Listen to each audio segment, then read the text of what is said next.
country, you got about 50 states. Now, the federal government rates infrastructure, and they say that, hey, California, you got the worst schools, and the worst roads, and the worst dams, and the worst seaports, and the worst airports. You know where the worst levee in all of America is? Sacramento. That's the beam of dirt that prevents water from falling in.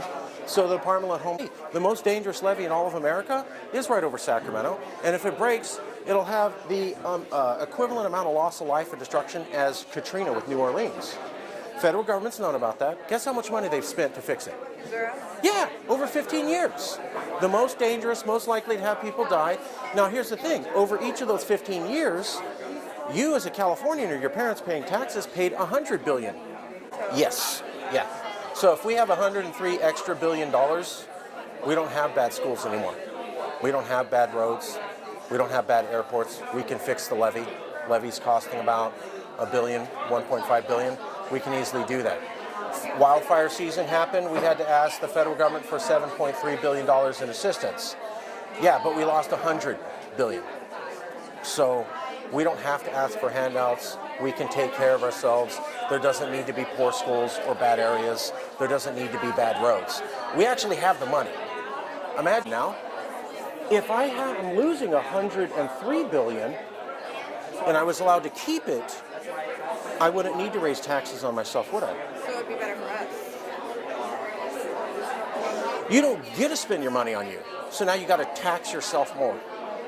Are we too small of a? Because we're very. Well, we're not that small. We have. So we would have to still trade with. Would you like a flyer? Oh, I was just wondering, why did you start Calexit and stuff?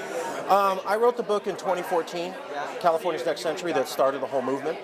And largely what I was pointing out was that we have the worst schools, airports, roads, and dams, all infrastructure in America, according to the federal government, for the last 20 years.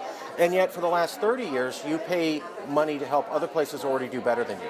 So there's states that have schools better than California schools. Well, your money goes, whereas schools in Kentucky are 25 out of 50.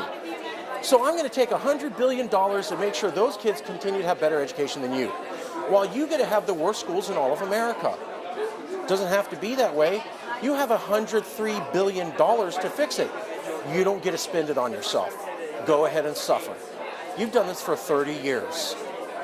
People think what I'm saying is crazy. I think dealing with this and not knowing about it is insane. I insult you, you can't take care of yourself, and then I take money out of your wallet and I do it for 3 decades? That's fair? That's cool? Yeah? It's at least something people should be aware of, right?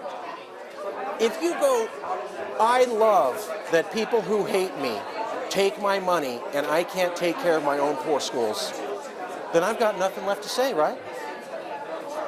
But what Californians? Because according to the federal government, we have the worst of everything in America. It's not just that we lose money, it's that we lose money to people already doing better. So the feds rate everything.